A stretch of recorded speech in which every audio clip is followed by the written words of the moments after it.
ఈ ఏడాది గణతంత్ర దినోత్సవం సందర్భంగా కేంద్ర ప్రభుత్వం అత్యంత ప్రతిష్టాత్మక అవార్డులు ప్రకటించిన సంగతి తెలిసిందే. దేశంలో వివిధ రంగాల్లో సేవలందించిన ప్రముఖులకు పద్మశ్రీ, పద్మభూషణ్, పద్మవిభూషణ్ పురస్కారాలని అనౌన్స్ చేసింది.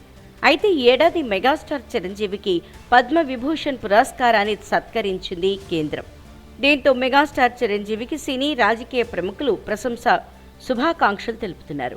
ఈ క్రమంలో తాజాగా చిరు తనయుడు mega power star Ram Charan react అయ్యారు. ఎమోషనల్ ట్వీట్ చేశారు.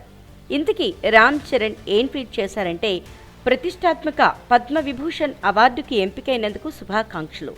భారతీయ సినీ పరిశ్రమ, సమాజానికి మీరందించిన సేవలు నాతో పాటు ఎంతో మంది అభిమానులను ప్రేరేపించడంలో కీలక పాత్ర పోషించాయి. ఈ గొప్ప దేశంలో మీరొక అద్భుతమైన వ్యక్తి. మీ సేవలను గుర్తించినందుకు కేంద్ర ప్రభుత్వానికి, ప్రధాని నరేంద్ర మోదీకి కృతజ్ఞతలు. ఈ ప్రయాణంలో అండగా నిలిచిన అభిమానులు, శ్రేయోభిలాషులకు ధన్యవాదాలు అని చరణ్ ఎమోషనల్ ట్వీట్ చేశారు.